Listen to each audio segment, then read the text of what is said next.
Welcome back, and thank you for tuning into Cheating Tales Lab. We appreciate every single one of you. We'd love to know, what part of the world are you watching from right now? Let us know in the comments. Now, let's dive into today's story. The morning sun filtered through the bay windows of Boston General's executive wing, casting long shadows across Dr. Zachary Butler's collection of medical awards. At 45, he stood before the wall of achievements, adjusting his white coat with practiced precision, his dark hair, touched with distinguished silver at the temples, framed features that had only grown more refined with age. Dr. Butler? His assistant Sarah knocked softly. Your 8 a.m. is prepped and waiting. Zachary checked his Patek Philippe watch, a gift from a grateful patient whose daughter he'd saved through an experimental procedure. Thank you, Sarah. Tell Dr. Reynolds I'll scrub in now. Walking through the corridors, Zachary acknowledged the respectful nods from colleagues and the admiring glances from residents. He'd earned every ounce of that respect, building his reputation surgery by surgery, miracle by impossible miracle. In the scrub room, Herbert Blanchard entered quietly, his usual jovial demeanor subdued. Zach, got a minute? For you. Herb? Always. Zachary began the methodical process of scrubbing in. They'll make it quick, got a thoracic reconstruction waiting. Herbert shifted uncomfortably, his bulk making the small room feel even tighter. It's about Candace. Zachary's hands didn't pause in their practiced routine. What about her? There are rumors. About her and Dr. Stewart. Frederick? Zachary's laugh echoed off the sterile walls. The Swiss import? Herb, you're getting paranoid in your old age. I've known you 20 years, Zach. You're the finest surgeon I've ever worked with and a damn good friend. I wouldn't say anything if I wasn't certain something was off. Zachary dried his hands, turning to face his friend. Candace and I have been married 20 years. We have 3 incredible kids. She's busy managing their academic careers at Phillips, organizing charity galas, and maintaining our social obligations. When would she have time for an affair? Herbert's expression remained grave. Just keep your eyes open, Zach. Please. At the Butler mansion in Beacon Hill, Candace Butler stood before her full-length mirror, applying another layer of La Prairie cream to her neck. At 42, she still turned heads at every social function, her blonde hair expertly maintained, her figure preserved through rigorous Pilates sessions. Mom? Sophia's voice called from the hallway. Can you sign my permission slip for the debate tournament? Just leave it on my desk, darling. I'll sign it before dinner. Candace examined her reflection critically. The new Swiss anti-aging treatments Frederick recommended were working wonders. Downstairs, Trevor and Marshall sprawled across the living room sofa, identical in their Phillips Academy blazers, yet distinct in their mannerisms. Trevor scrolled through college applications while Marshall focused on his calculus homework. Think Dad'll make it to dinner this time? Trevor asked, not looking up from his laptop. Marshall shrugged. Another impossible surgery, probably. You know how it goes. At least he makes time for our lacrosse games, Sophia added, descending the stairs. Unlike some people's parents, Candace emerged from her room, phone in hand. Your father works very hard to give us this life. Now, who's ready for dinner? I made reservations at Sorellina. Can't, Trevor replied. Got a Zoom call with Princeton admissions, and I'm meeting my study group, Marshall added. Candace's perfectly manicured hand waved dismissively. Sophia? Sorry, Mom. Debate prep. Well then, Candace smiled, checking her phone. I suppose I'll have to cancel. Such dedicated students, all of you. As her children dispersed, Candace's phone buzzed with a message from Frederick. Meet at the usual place? Z's in surgery until midnight. Her fingers flew across the screen. Perfect. Don't be late. The medical conference in Chicago droned on, speakers presenting data Zachary could recite in his sleep. He checked his watch. His last procedure had been rescheduled, opening an unexpected window. Perfect time to surprise the family. The flight back to Boston passed quickly, his mind dwelling on Herbert's warning. 20 years of marriage had taught him to trust his instincts, and something felt off. Small things he dismissed. Candace's new wardrobe, her sudden interest in European medical journals, the Swiss spa treatments. The house was quiet when he arrived, save for voices from his study. He approached silently, years of surgical precision serving him well. "You're sure about the timing?" Marshall's voice, uncharacteristically serious. "Trust me, darling." Candace's tone was one Zachary had never heard before, calculated, cold. "Once you and Trevor are settled at Princeton, everything's set. The divorce papers are ready. Your father won't know what hit him." Zachary's hand froze on the doorknob. "But why wait?" Marshall asked. "Why not just tell him now?" A laugh, brittle as breaking glass. "Because your father's name still carries weight with college admissions. Once that's secured, Frederick and I have everything arranged. The accounts, the house. Dean and Jared have been helping me plan this for years. Dean Hand and Jared Hickman, his lawyer and accountant. His friends. And the DNA test?" Marshall's question hung in the air. "Frederick's been more of a father to you than Zachary ever was. The test just confirms what we've always known." Through the crack in the door, Zachary watched Candace move to her laptop, initiating a video call. Frederick Steward's face filled the screen, his Swiss accent thick with smugness. "Ah, my loves. How goes the planning?" "Perfectly," Candace purred. "Zachary's conference runs through tomorrow. Another late surgery next week?"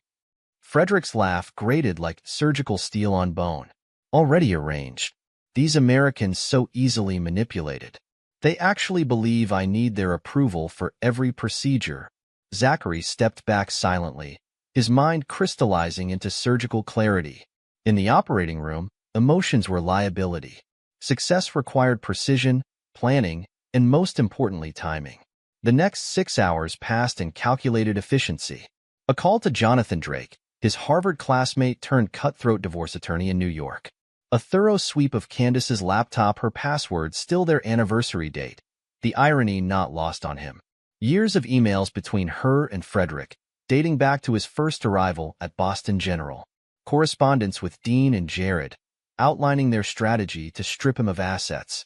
Most damning, DNA test results showing Frederick's paternity of the twins, taken when they were infants. She'd known. She'd always known. By dawn, new trusts were established, funds transferred, and evidence secured.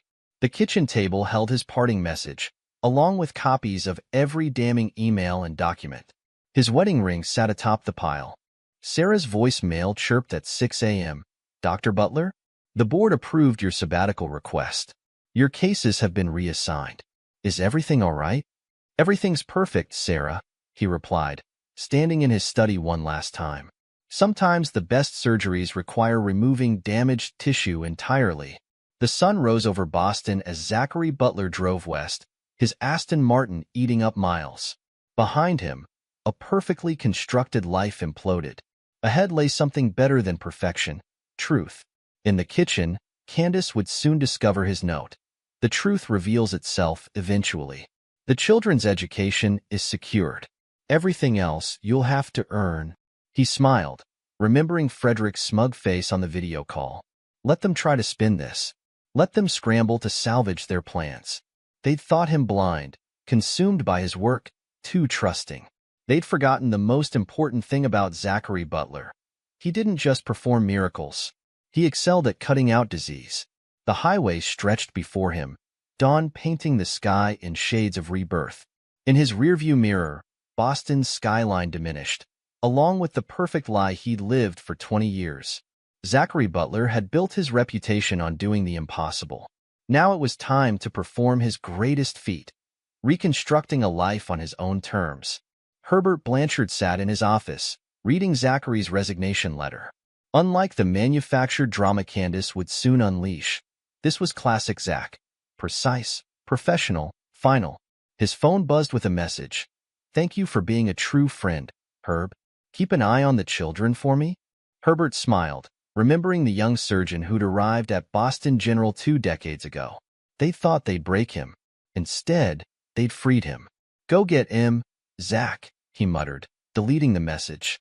"Show them what a real surgeon can do." In his pocket, a USB drive contained copies of every security recording showing Candace and Frederick's indiscretions. Insurance, Zach had called it. Herbert called it justice. Dawn broke over Boston General, and Herbert Blanchard began his rounds, whistling softly. Sometimes, he mused, the best healing started with a clean cut. The Aspen morning air carried the crisp scent of pine as Dr. Zachary Butler reviewed patient files in his new private practice. Floor-to-ceiling windows framed snow-capped mountains, a far cry from Boston General's sterile corridors. His exclusive clientele appreciated both his surgical genius and his discretion, a combination that commanded premium rates. His phone buzzed with a text from Herbert. "They're getting desperate. Tried accessing the trust documents today." Zachary smiled, remembering his grandfather's foresight. The old man had protected the family estate through an ironclad trust, ensuring it passed directly through the mail line. Neither divorce nor death could touch it. "How's the surveillance footage?" he texted back. "Ready when needed. Your timing, as always, is impeccable." Back in Boston, Candace Butler's carefully manicured nails drummed against Dean Hand's mahogany desk. "What do you mean, you can't access the house trust?" Dean loosened his collar, sweat beading despite the office's air conditioning. "It's ironclad, Candace. His grandfather's trust predates your marriage. We can't touch it. Then find another way." She hurled her designer handbag across the room. "I've got appearances to maintain. Do you know what people are saying? Perhaps if you and Frederick had been more discreet." Her eyes narrowed. "Careful, Dean. Remember who knows about your creative accounting. And remember who helped you plan this disaster." Dean shot back, finding his spine. "I'm not the one who lost access to millions because I couldn't keep my affair private." Candace stormed out, her Louboutins clicking angrily down the hallway. In her car, she called Frederick. "Any luck with the house?" His Swiss accent had lost its charm. "Nothing. That bastard planned this perfectly." She pulled into traffic, ignoring a red light. "We need to control the narrative. I'm telling everyone he had a breakdown, abandoned his family." Frederick's laugh held an edge. "Already done, my dear. The hospital staff is quite sympathetic to your plight." Herbert Blanchard sat in his office, watching security footage from the past year. Candace and Frederick's discreet meetings played out in high definition. Supply closets, on-call rooms, even Herbert's own conference room. "You really should have been more careful," he muttered, copying select clips to a USB drive. 20 years of friendship with Zachary had taught him patience. Timing was everything. His phone rang. Boston Globe's medical correspondent. "Mr. Blanchard? About those rumors concerning Dr. Butler's departure." Herbert smiled. "Actually, I have something you might find interesting." Trevor Butler slumped in Princeton's admissions office, the acceptance letter heavy in his hands. Around him, other legacy students chatted excitedly with their parents. "Your father's contribution to the medical community is remarkable," the admissions officer beamed. "We're honored to have you joining us." Marshall, sitting beside his twin, gripped his own acceptance letter. "Thank you. We hope to continue his legacy." Outside, reality waited. Their phones buzzed constantly with messages from former friends, sharing links to news articles. Boston General scandal. Prominent surgeon's wife in affair with Swiss doctor. Medical community shocked by Butler family drama. Questions arise about Swiss doctor's credential. "Did you see Mom's interview?" Trevor asked, scrolling through his phone. Marshall snorted. "The one where she plays abandoned wife?" "Yeah. Wonder what Dad thinks about it." "He's not thinking about it at all," Trevor replied. "He's probably performing career-defining surgeries somewhere, living his best life while they self-destruct." Their phones buzzed simultaneously. Sophia calling. "Have you seen the latest?" Their sister's voice cracked. "Frederick's wife found out everything. She's on the hospital board." Lorraine Stewart's heels echoed through Boston General's boardroom. At 50, she carried herself with the rigid posture of old European money. The emergency board meeting had been her idea. "Ladies and gentlemen," she began, her British accent cutting through whispers, "I've discovered some disturbing information about my husband's credentials." Frederick, seated at the far end, paled. "Darling, perhaps we should discuss this privately? Like you discussed draining our accounts privately?" She smiled, all teeth. "No, I think the board needs to hear about your creative history in Switzerland." She distributed folders to each member. "You'll find documented cases of malpractice, falsified research, and, interestingly, a pattern of affairs with patients' wives. It seems Boston isn't your first hunting ground. Frederick lunged for the papers. These are lies. The Swiss Medical Board disagrees. Lorraine's smile never wavered. They're quite interested in speaking with you. In her Beacon Hill mansion, Candace watched her social circle evaporate. Charity board positions, club memberships, school committee seats all resigned with polite but firm emails. They can't do this to us.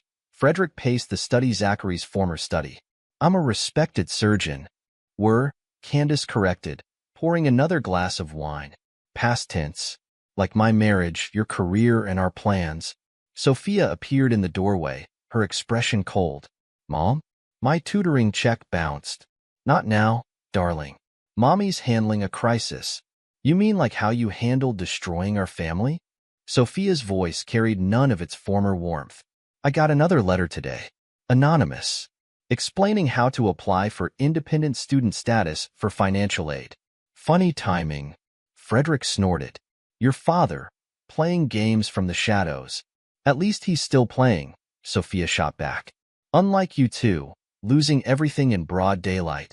Dean Hand's office felt smaller with 3 lawyers from New York crowding his desk. The trust funds are ironclad, Jonathan Drake, Zachary's Harvard classmate, explained with practiced boredom.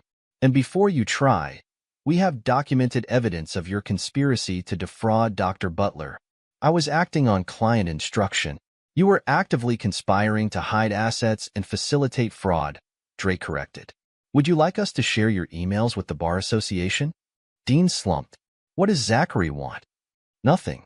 He's moved on. This is just insurance.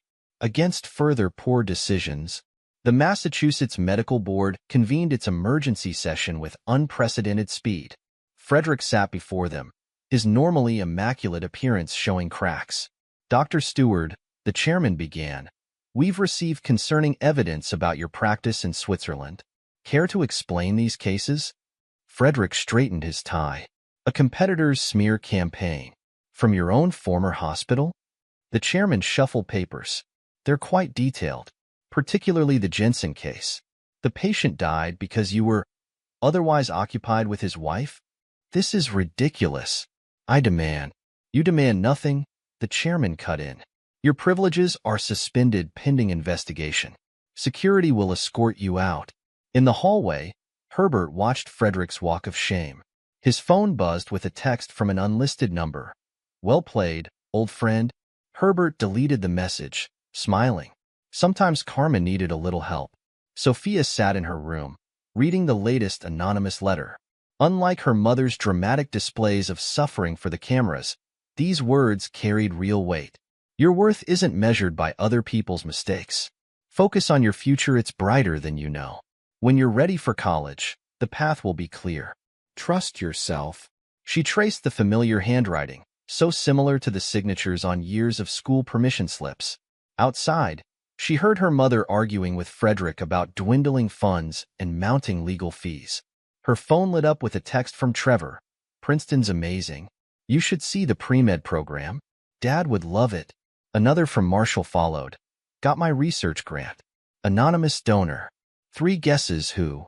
Sophia smiled, tucking the letter into her growing collection. Their father hadn't abandoned them. He'd simply changed how he showed up. In his Aspen office, Zachary reviewed the latest reports from Boston.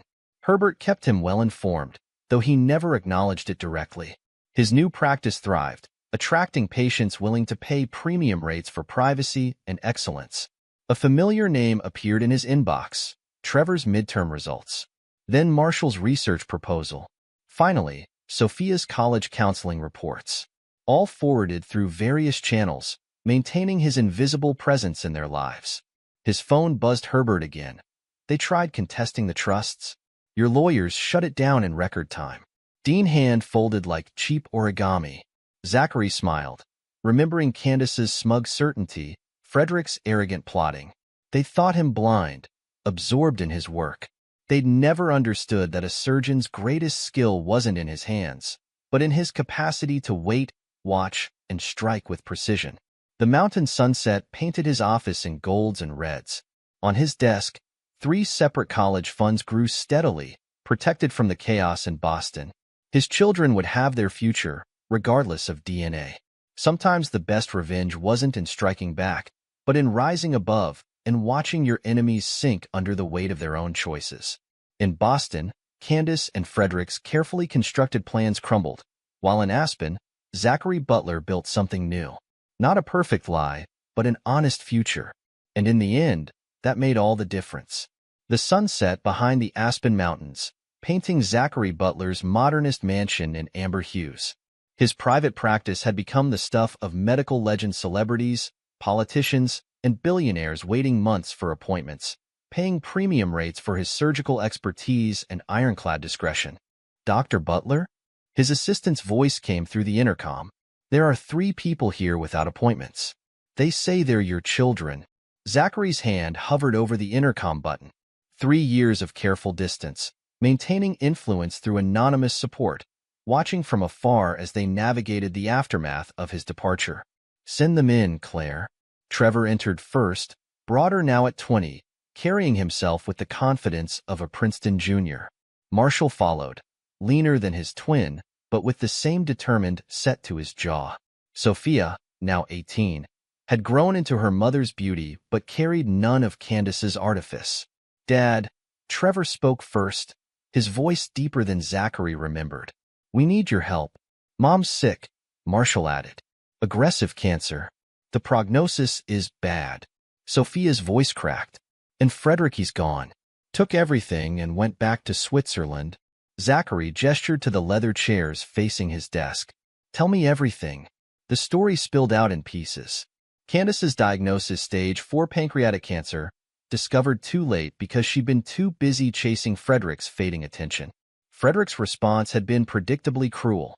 He said he didn't sign up for this. Trevor's disgust was palpable. Cleaned out their joint accounts and disappeared.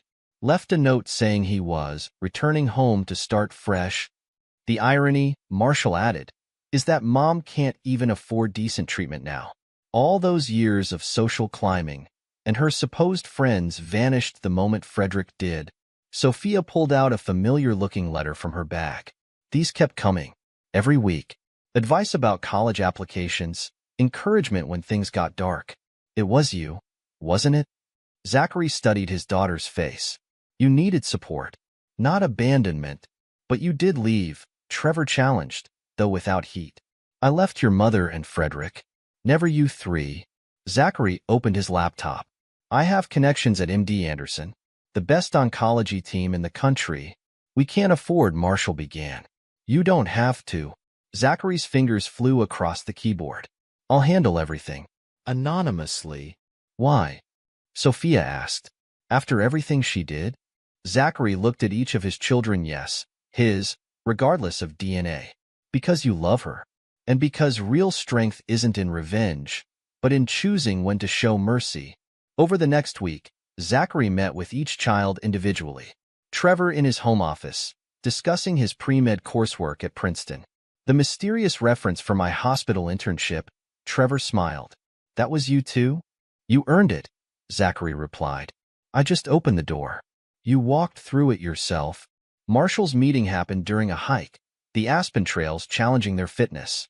The research grant, Marshall ventured. The anonymous donor? Your proposal was brilliant. It deserved funding, even though I'm not. Marshall trailed off. Zachary stopped, facing him. DNA is chemistry. Family is choice. I chose you 3. Every day for 20 years and every day since. Sophia's conversation unfolded over dinner at his favorite restaurant. The college counselor who helped with my Yale application, she smiled.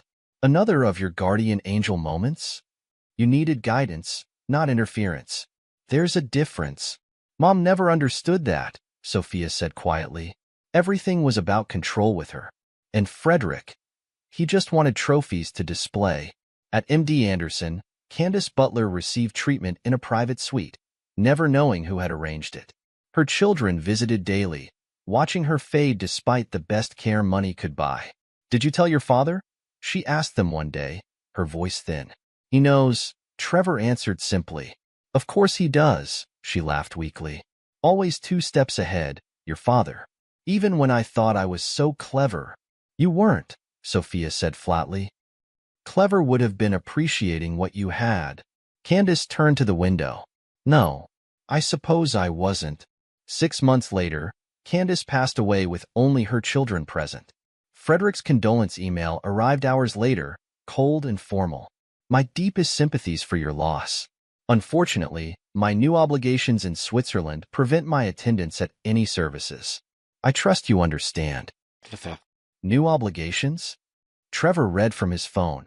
That's what he's calling his new family? Marshall snorted. At least he's consistent in his betrayals.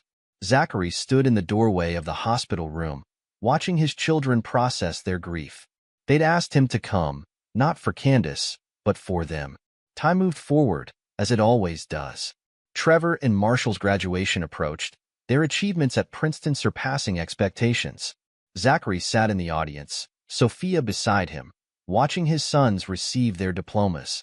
Butler, Marshall Alexander, the dean announced. Butler, Trevor James. They kept your name, Sophia whispered. They chose it, Zachary corrected. Like you did. Later, in his Aspen mansion, they celebrated together. Trevor's medical school acceptance letters covered the coffee table. Marshall's research fellowship offers competed for space. Sophia's Yale sophomore year dean's list certificate held pride of place. Did you see the news about Frederick? Marshall asked, passing his phone around.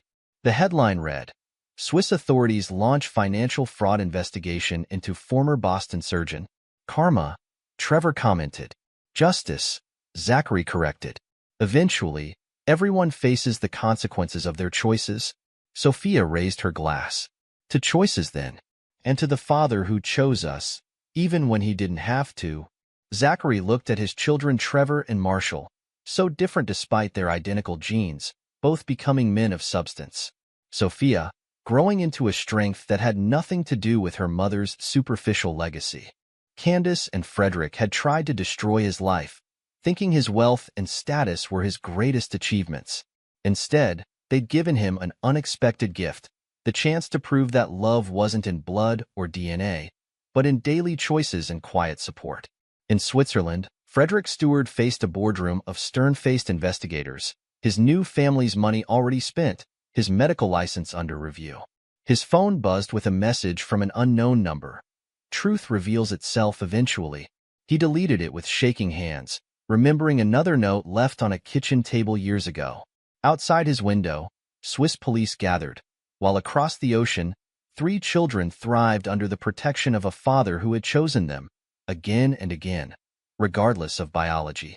In the end, that choice had made all the difference. Epilogue. The final reckoning. 5 years after Princeton graduation. The Geneva Tribune's headline caught Frederick Stewart's attention as he sat in his cramped studio apartment. Former surgeon faces 10 years in prison for financial fraud. His hands trembled, spilling cheap coffee across the newspaper.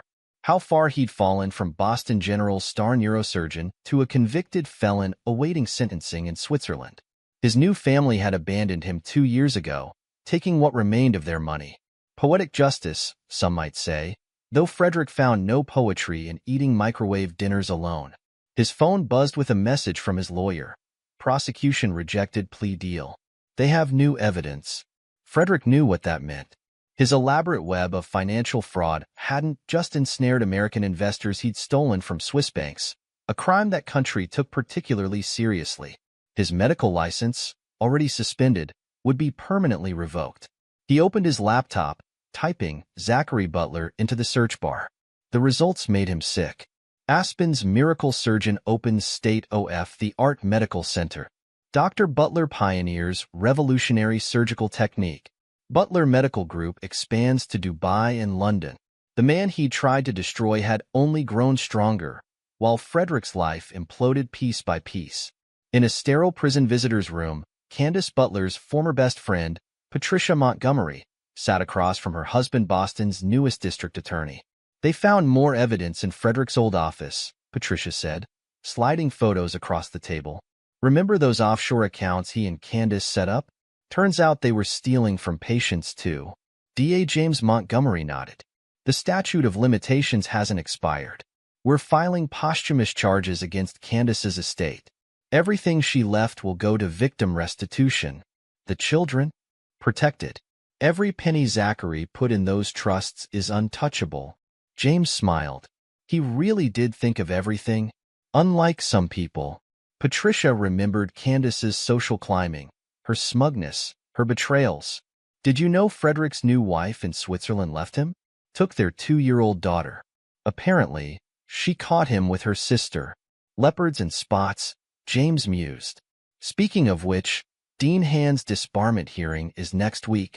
Herbert Blanchard, now chairman of Boston General's board, reviewed the hospital's latest quarterly report. The post-Frederick scandal reforms had transformed the institution, making it a leader in ethical medical practice. His phone buzzed with a text from Zachary, in town for Trevor's chief resident ceremony. Dinner? In his corner office, Herbert smiled at the framed photo on his wall. Zachary and his children at the Butler Medical Group's opening gala. The media had loved that story. Brilliant surgeon builds empire while secretly supporting his children through their mother's betrayal and death. Reservation at Minton. He texted back. My treat. Lorraine's joining us. Lorraine Stewart, Frederick's ex-wife, had transformed Boston General's ethics department. Her experience had made her ruthlessly effective at spotting potential misconduct. Trevor Butler adjusted his chief resident's coat at Massachusetts General Hospital, the irony not lost on him that he now worked where his father had built his early reputation. At 30, he'd already published groundbreaking research in surgical techniques, building on the foundation of both nature and nurture. His phone chimed with a group text from Marshall. Just got the Nobel Committee's email. We made the short list. Marshall's genetics research had revolutionized understanding of familial bonds, proving that environmental factors could override genetic predispositions. His personal experience with Zachary had inspired his life's work. Sophia replied next, Dad's already booked the flights to Stockholm. Also, Yale Law Review loved my article on trust law reform. They're fast-tracking publication. Trevor smiled, remembering the broken family they'd been and the stronger one they'd become. His father had taught them the most valuable lesson. Character wasn't inherited, it was built. In his Aspen headquarters, Zachary Butler reviewed plans for his newest medical center. At 55, his hair had more silver, but his hands remained steady, his mind sharp. The Butler Medical Group had revolutionized private medical care, combining excellence with ethics. A notification popped up on his screen breaking news about Frederick's sentencing. 10 years in prison, complete asset forfeiture, lifetime ban from medical practice. The Swiss authorities had been thorough. His assistant knocked softly. Dr. Butler? Your daughter's on line 1. Put her through. Zachary saved the building plans. Dad. Sophia's voice carried excitement. I just got the partner offer from Cromwell and Shaw. Youngest in firm history. Never doubted you for a second. He checked his watch. Still on for family dinner? Trevor's flying in from Boston, Marshall from Stanford. Wouldn't miss it. Oh, and did you see the news about Frederick? Justice catches up eventually, Zachary replied, remembering that morning 25 years ago when he discovered their betrayal. Though sometimes it takes the scenic route. In Geneva's central prison, Frederick Stewart stared at the walls of his cell. His new wife had filed for divorce, taking their daughter back to her family in Zurich. His older children hadn't spoken to him in years. The twins, his biological sons, had publicly taken the Butler name, erasing his last claim to their success. The guard delivered his mail, divorce papers, medical board's final ruling, and a letter from his Swiss bank announcing complete asset forfeiture. Among them, a postcard from Aspen showed a stunning medical facility with Butler Medical Group in elegant letters. No message, no signature. None needed. Dean Hand's tiny law office in Providence dealt exclusively with traffic violations now. His involvement in the Butler divorce scheme had cost him his reputation, his Boston practice, and most of his assets. The Massachusetts Bar Association had made an example of him. Jared Hickman, the accountant who'd helped plan Candace's asset grab, had fared no better. His firm collapsed when clients learned of his ethical violations. He now taught basic accounting at a community college, his CPA license permanently revoked. At the Butler family's regular Sunday dinner in Aspen, 3 generations gathered around Zachary's table. Trevor's wife, a pediatric surgeon, discussed cases with her father-in-law while their 5-year-old daughter colored medical diagrams. Marshall and his husband debated genetic theories between bites of Wagyu beef. Sophia and her fiancé, a federal prosecutor, shared courthouse stories. "Did you see Frederick's prison interview?" Marshall asked during dessert. "Trying to play victim again. Some people never learn," Trevor replied. "Remember what Dad always says. Character reveals itself through choices." They finished in unison. Zachary looked around the table at the family built through choices rather than blood, at the legacy created from betrayal's ashes. Candace and Frederick had thought they were destroying his life. Instead, they'd forced him to build something stronger. The final scene played out in multiple locations. In Geneva, Frederick Stewart began his first day of a 10-year sentence. His designer suits exchanged for prison garb, his surgical hands now sorting laundry. In Boston's Mount Auburn Cemetery, Candace's grave remained unvisited except by her children, who'd come to terms with loving an imperfect mother while rejecting her choices.